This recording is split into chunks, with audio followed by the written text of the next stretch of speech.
प्यारे बच्चों, कल एक्सरसाइज आपकी थी। आज एक्सरसाइज 1.4 का जो इंट्रो है अर्थात वेन आरेख।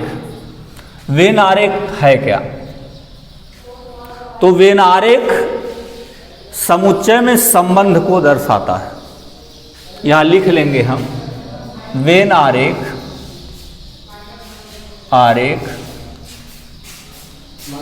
समुच्चय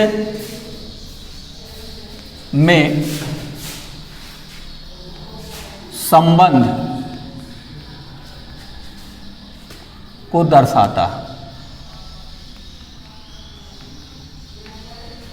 अब जैसे कोई एक यूनिवर्सल सेट हम ले रहे हैं, यूनिवर्सल सेट, तो यूनिवर्सल सेट आपका होगा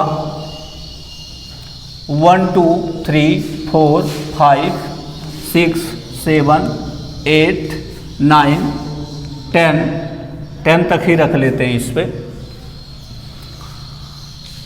अब इसमें एक यूनिवर्सल सेट होगा और यूनिवर्सल सेट को किस प्रकार हम डिनोट करते हैं, तो या तो एक आयत लेते हैं, या तो एक आयत लेते हैं, या तो एक स्क्वायर लेते हैं।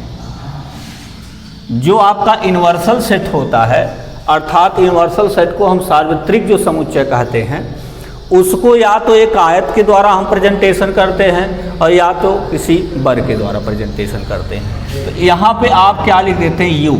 यू का मतलब ये आयत क्या बताएगा कि यह समुच्चय जो है आपका सार्वत्रिक समुच्चय है।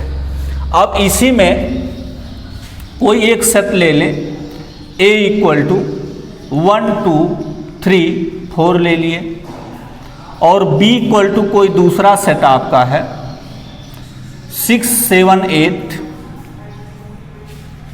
तो a और b अर्थात एक एलिमेंट कुछ और है और b के एलिमेंट कुछ और है। ये दोनों के दोनों a और b दोनों ही सबसेट किसका है? यूनिवर्सल सेट अर्थात सार्वत्रिक समुच्चय का है। तो अगर हम इसको वेन डायग्राम के द्वारा प्रेजेंटेशन करें, अर्थात ये जो सार्वत्रिक समुच्चय है इसको हमने एक आयत से प्रदर्शित किया, और जो उसके समुच्चय अर्थात जो उनके सबसेट होंगे उनको हम सर्कल के द्वारा प्रेजेंट करेंगे। जैसे ये आपका ए सेट है, इसमें एलिमेंट होगा 1 2 3 4, और जो बी सेट है वह आपका 6 7 8, और बाकी जितने बच रहे हैं 1 2 3 4 5 6 7 8 9 10, ये सारे एलिमेंट हो गए। लेकिन सेट ए में 1 2 3 4 और सेट बी में आपका क्या है? 6 7 8 है। तो इस प्रकार से इनका प्रेजेंटेशन होता है, अर्थात जो सेट है उसको हम एक वृत्त के रूप में दिखाएंगे, और जो सार्वत्रिक समुच्चय होता है अर्थात यूनिवर्सल जो सेट होता है उसे हम एक आयत या वर्ग के रूप में प्रदर्शित करते हैं। तो यही वेन आरेख का मतलब यही है कि वेन आरेख समुच्चय में संबंध को क्या करता है? दर्शाता है। यदि कोई एक एलिमेंट का हम इसमें रिलेशन दिखा दें, अर्थात जो एलिमेंट इसमें हो एक इसमें भी हो जाए, तो यदि इस प्रकार से मैं लिख दूं इसको कि a = आपका सेट हो जाए 1 2 3 4, और b सेट जो आपका हो वो 4 से स्टार्ट हो जाए, 4 6 7 8, एक एलिमेंट हमने इसमें और लगा दिया, तो क्या होगा इस प्रकार इसका सर्कल। इन दोनों में ये 4 जो होगा अर्थात a और b दोनों में 4 क्या होगा? उभयनिष्ठ होगा, a और b, अर्थात 1 2 3 a में 1 2 3, और b में कितना होगा? 6 7 8। तो हमने देखा कि जो 4 है वो b में भी है और a में भी है। बाकी जितने एलिमेंट हैं वह आपके सार्वत्रिक सेट में होंगे, और जैसे बच रहे 1 2 3 4 5 बच गया, और 9 हो गया, और क्या हो गया? 10 हो गया। इस प्रकार इनका वेन डायग्राम में प्रेजेंटेशन होता। बाकी जो है आप और अच्छे से समझेंगे जब हम यूनियन और इंटरसेक्शन और उसके बेस पर जो आधारित संक्रिया है उसको बताएंगे, तब इसको और अच्छे से आप समझेंगे। तो देखते हैं समुच्चयों पर संक्रियाएं।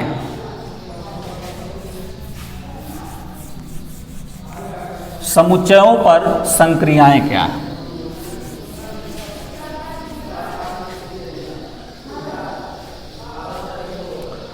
समुच्चयों पर संक्रियाएं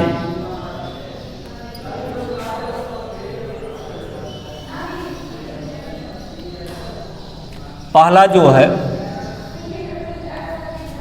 पहला स्टेप है आपका समुच्चयों का संघ।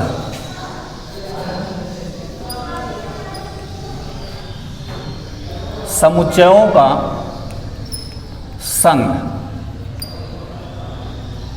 अर्थात संघ का मतलब क्या है? यूनियन से लिया गया। संघ का मतलब यूनियन, यूनियन। और जो इसका प्रतीक है, प्रतीक मतलब जो सिंबल है वो आपका कुछ इस प्रकार से, ये यू टाइप है। इस प्रकार की जो आकृति है वह आपकी किसकी होती है? यूनियन। और इसी का यह सिंबल अर्थात प्रतीक है। तो इसको किस प्रकार डिफाइन करेंगे? अगर दो सेट आपके हैं ए यूनियन बी, तो इसको लिखेंगे हम क्या? X such that x, x such that x belong to a, या यक्स बिलोंग टू क्या हो जाएगा? बी। कोई एक एलिमेंट है जो ए से बिलोंग करेगा या क्या करेगा? बी से भी बिलोंग करेगा। अच्छा, इसको किस फॉर्म में हमने लिखा? समुच्चय निर्माण विधि। ये कौन सी विधि आपकी है? समुच्चय, समुच्चय निर्माण विधि। सेट बिल्डर फॉर्म जिसे इंग्लिश में कहा जाता है। तो सेट बिल्डर फॉर्म में जैसे अगर हम कोई सेट ले लें, ए इक्वल टू, एग्जाम्पल के तौर पे ए इक्वल टू 1 2 3 4 और बी इक्वल टू दूसरा सेट जो आपका होगा 3 4 5 6, 3 4 5 6। तो इनका यूनियन क्या होगा? Union A union B equal to 1 2 3 4 5 6। अब इसको हम आरेख के द्वारा कैसे प्रदर्शित करेंगे? वेन डायग्राम में प्रेजेंटेशन इनका किस प्रकार होगा? तो ये क्या है? आपका एक यूनिवर्सल सेट है अर्थात सार्वत्रिक समुच्चय है, और इसमें दो सेट क्या है? ए और बी। इनको सर्कल के द्वारा प्रेजेंट किया गया है। ए और ये क्या है? बी। अर्थात ये सब के सब क्या होंगे? छायांकित होंगे। ये आपका जो स्ट्रक्चर है वह आपका है ए यूनियन बी का। तो इस प्रकार हमने देखा कि समुच्चयों का संघ अर्थात संघ मतलब यूनियन, जो इसका सिंबल है यू टाइप में, और a union B equal to x such that x belong to a या यक्स बिलोंग टू बी। समुच्चय निर्माण विधि में इसको लिखा गया। एग्जाम्पल के तौर पे देखा a equal to 1 2 3 4, b equal to है 3 4 5 6, और इसको यूनियन में जो हमने लिख दिया तो 1 2 3 4 5 6। अर्थात जो एलिमेंट इसमें, इसके सारे एलिमेंट मिलकर क्या हो गए? आपके ए यूनियन बी हो गए। अब देखें समुच्चयों का सर्वनिष्ठ।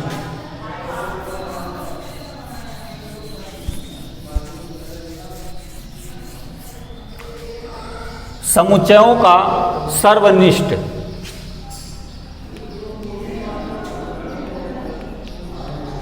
का सर्वनिष्ठ क्या है? सर्वनिष्ठ में जो इसका प्रतीक है प्रतीक आपका है उल्टे यू की तरह। इसे इंग्लिश में इंटरसेक्शन भी कहा जाता है, अर्थात इसे हम क्या कहते हैं, ये जो होता है सिंबल, ये सर्वनिष्ठ का सिंबल होता है। सर्वनिष्ठ मतलब हम ये भी कह सकते हैं कॉमन पार्ट होता है। अब इसको लिखते हैं a intersection b equal to x such that x belong to a और एक्स बिलोंग टू बी। ये और शब्द का मतलब इंटरसेक्शन ही है कि जो एलिमेंट ए में है वह कहीं न कहीं बी में भी होगा। तो इस प्रकार से कोई सेट लेकर हम इंटरसेक्शन निकाल सकते हैं। जैसे ए इक्वल टू हम लिख दे 1 2 3 4 और बी इक्वल टू कोई सेट है, वही जो सेट रिपीट करते हैं 3 4 5 6 और इनका इंटरसेक्शन जो होगा, इंटरसेक्शन पार्ट जो होगा वो क्या हो जाएगा 3 और 4 होगा। तो इस प्रकार प्यारे बच्चों आपने यूनियन के बारे में देखा और बेन आरेख क्या है और समुच्चय का सर्वनिष्ठ अर्थात इंग्लिश में जो इंटरसेक्शन है उसको देखा। अब कल हम इसी पर कुछ इसके जो गुण हैं उसको देखेंगे, फिर पुनः एक्सरसाइज पे आएंगे। धन्यवाद।